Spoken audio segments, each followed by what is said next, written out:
you stop and think about it, the general public, they are not aware of what the losses are that the Spokane Tribe has gone through. This was our life. We've been here a long, long, long time. It seems that everybody benefits except the Spokane Tribe. And all we're asking for is our due. For nearly 70 years, the Spokane Tribe of Indians has been tirelessly negotiating with the federal government for compensation for the tribe's contributions and losses over the Grand Coulee Dam project. The project that would forever change the lives of this forgotten tribe. We're river Indians. We lived on that river. For thousands of years, the Spokane River was the lifeblood for the Spokane Tribe. The salmon it harbored nourished tribal members for centuries. At the traditional fishing grounds, the Spokanes caught salmon, sturgeon, and eels for their families. The spring harvest meant survival for another year for the Spokanes. The fish were smoked and dried or traded for goods. And we never wanted for anything until Coulee Dam was built. It was called the greatest industrial achievement of its time.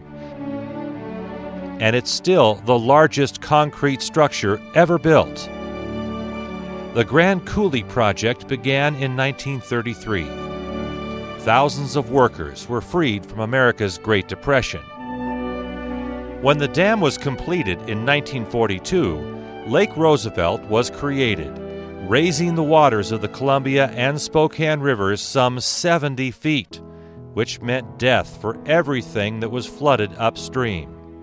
Traditional fishing sites, burial grounds, sacred cultural gathering places, homes, schools, farmlands, and orchards. Everything either lay beneath Lake Roosevelt or had to be moved. They had to move to a higher area. But every day since then, our people have been finding traditional sacred areas to us that are being violated, that are being disturbed, and we're losing that because of what happened. We have pieces of the banks falling into the river, and they don't fix that. And we understand it's only going to get worse.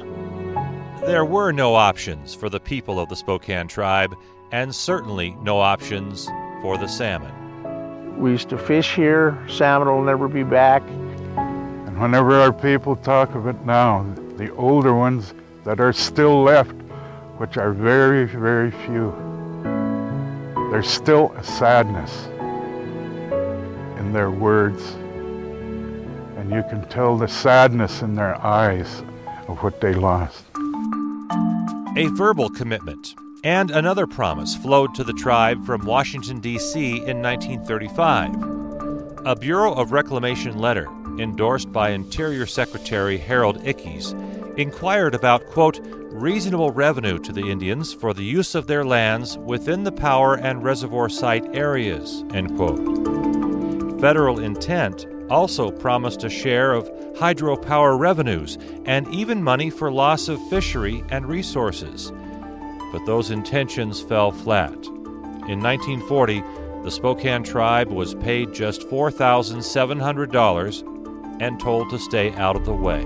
Because if you Indians are going to be fair, you'll take what we're offering you. And forget that 45 years that we made billions and billions of dollars off of your land. In December 1941, tribal leaders left behind the construction on the dam and headed to Washington, D.C. to discuss settlement. 3 days before those meetings were to be held, the Japanese attacked Pearl Harbor, hurling the U.S. into World War II. Tribal leaders were told they'd be taken care of after the war. That promise also was not kept. And then another time we go back, and that's when like 9/11 happens.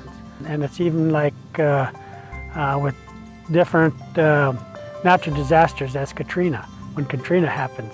So the Congress puts out a lot to help them out. And that was a natural disaster. This one here wasn't. It was something that was pushed upon our people. The flooding of our land at that time, it was forced upon them. By law and by historic agreements, the federal government is required to maintain a trust responsibility with Indian tribes, but that's been difficult. It's been a big re-education process. Almost every Congress, we either deal with new staffers, or as the politics has changed from either Republicans in control to the Democrats in control. Beginning with Franklin Roosevelt, the Spokane Tribe has now dealt with 13 different presidents. This new administration, we are looking to you for this. And all we are asking is to be fair with us and to understand what we are saying.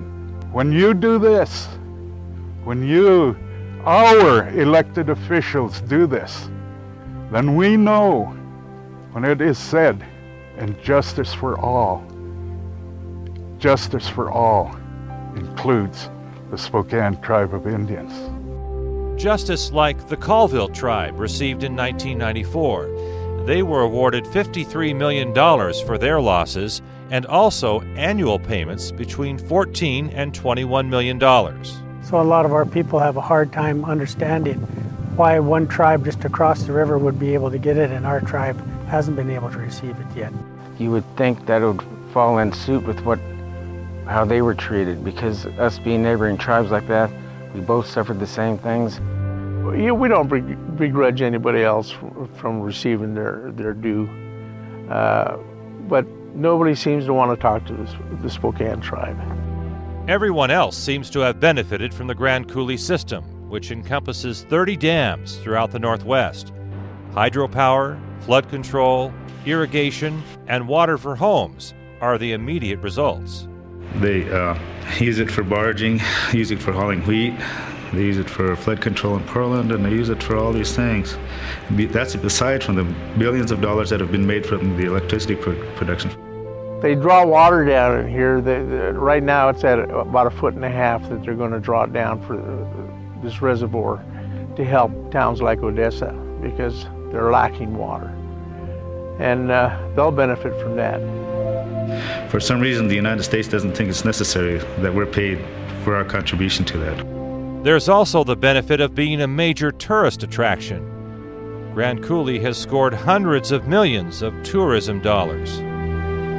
People have no probably understanding of the amount of dollars that are generated by Grand Coulee Dam through the production of power, and how they take it for granted.